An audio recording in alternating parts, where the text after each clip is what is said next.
കഴിഞ്ഞ ദിവസം ടാറ്റയുടെ ടിയാഗോ വാഹനം എടുത്തേണ്ട ഒരു വീഡിയോ ചെയ്തിരുന്നു. അപ്പോൾ പലരും പറഞ്ഞു ഒരു ഡീറ്റെയിൽ വീഡിയോ ചെയ്യണമെന്ന്.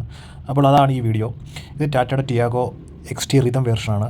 ഇതൊരു compact hatchback Daytona grey കളറാണ് ഈ വണ്ടി കൊടുത്തിരിക്കുന്നത്. ഇത് മാത്രമല്ല റെഡ് ഉണ്ട്, വൈറ്റ് ഉണ്ട്, ബ്ലൂ ഉണ്ട്. അങ്ങനെ മൾട്ടിപ്പിൾ കളറിൽ വാഹനം അവൈലബിൾ ആണ്. ഇതിൻ്റെ ഷോറൂം വില ഏകദേശം 6,90,000 രൂപ അടുപ്പിച്ചായി. ടാറ്റയുടെ തിരിച്ചുവരവ് എന്ന് നമ്മൾ പറഞ്ഞിരുന്ന കാലത്ത് ടാറ്റയുടെ ടിഗോർ ആയിരുന്നു ആദ്യം വന്നത്. പിന്നെ ടിയാഗോ വന്നു, പിന്നെ ടാറ്റ നെക്സം വന്നു, ടാറ്റ പഞ്ച് വന്നു. അങ്ങനെ പലതരത്തിലുള്ള വാഹനങ്ങൾ ഇപ്പം നിലവിൽ അവൈലബിൾ ആണ്. പിന്നെ അതിൻ്റെ ബിൽഡ് ക്വാളിറ്റിയിൽ കുറച്ച് മാറ്റങ്ങൾ കൊണ്ടുവന്നു. നമുക്കറിയാം ടാറ്റ ഇൻഡിഗോ അങ്ങനെ ഒരുപാട് വണ്ടി ഇറങ്ങിയപ്പോൾ ഒരുപാട് ബുദ്ധിമുട്ടുകളൊക്കെ വന്നിരുന്നു, ഒരുപാട് പരാതികൾ വന്നിരുന്നു. ഒരു തവണ ടാറ്റയുടെ ഏതെങ്കിലും വാഹനം എടുത്തിരുന്നാൽ അത് പിന്നെ ജീവിതകാലം മുഴുവൻ വർക്ക്ഷോപ്പിൽ കൊടുക്കാനേ നേരമുള്ളൂ എന്ന് പറഞ്ഞിട്ടുണ്ടായിരുന്നു. കാരണം ഞാനും വർക്ക്ഷോപ്പിൽ നിന്നൊരു വ്യക്തിയാണ്. സോ അതുകൊണ്ട് എനിക്ക് ടാറ്റയുടെ പഴയ വാഹനങ്ങളോട് എനിക്ക് കൂടുതൽ യോജിപ്പില്ലായിരുന്നു. പക്ഷേ ടിഗോറിൻ്റെ കടന്നുവരവോടുകൂടി ഒരുപാട് കസ്റ്റമേഴ്സ് പോസിറ്റീവ് അഭിപ്രായം പറയുകയുണ്ടായി. സോ അതിനുശേഷമാണ് ഈ ടിയാഗോ വന്നത്. 2016 ടിയാഗോ ലോഞ്ചായത്. പല വേരിയൻറ്റിൽ അവൈലബിൾ ആണ്. അപ്പോൾ ഈ വണ്ടിയെ പറ്റിയാണ് ഞാൻ ഇന്ന് പറയാൻ പോകുന്നത്. ഇത് ടിയാഗോയുടെ XT റിതം വേർഷനാണ്. ഓക്കെ, ഇനി വണ്ടിയുടെ ഡീറ്റെയിൽ ആയിട്ട് കാര്യങ്ങൾ ഞാൻ പറയാം. ഈ വാഹനത്തിൻ്റെ വീൽ ബേസ് എന്ന് പറഞ്ഞാൽ 2400 മില്ലിമീറ്ററാണ്. ലെങ്ത് 3765 മീറ്ററും വിഡ്ത്ത് 1677 മില്ലിമീറ്ററുമാണ്. ഹൈറ്റ് 1535 മില്ലിമീറ്ററുമാണ്.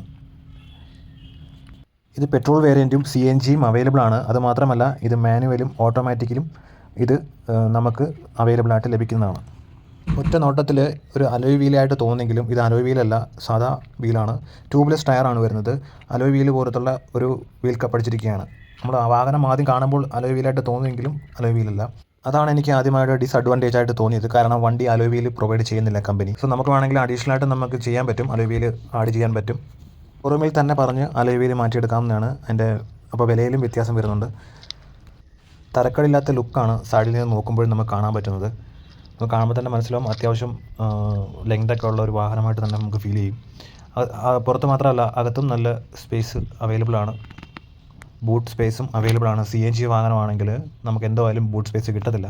സോ വലിയ ഒരു സിലിണ്ടർ വെക്കേണ്ടതായിട്ട് വരുന്നുണ്ട്. പക്ഷേ പെട്രോൾ വേരിയൻറ്റിൽ CNG നല്ല സ്പേസ് കിട്ടുന്നുണ്ട്.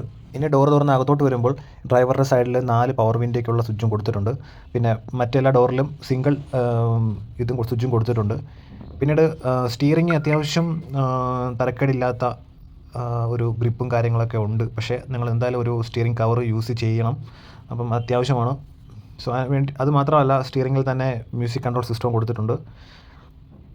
കമ്പനി അവകാശപ്പെടുന്നത് 18 അല്ലെങ്കിൽ 17 km/ലിറ്ററാണ്. വാഹനമെടുത്ത് 3 ദിവസം കഴിഞ്ഞപ്പോൾ കിട്ടിയത് 10 km/ലിറ്റർ ആയിരുന്നു. പക്ഷേ കഴിഞ്ഞ ദിവസം ഒരു ലോങ് പോയപ്പോൾ 15 വരെ കിട്ടി. കമ്പനി അവകാശപ്പെടുന്നത് ഇത്രയാണെങ്കിലും ഇത്രയും ഹൈവേയിലൊക്കെ കിട്ടുമായിരിക്കാം.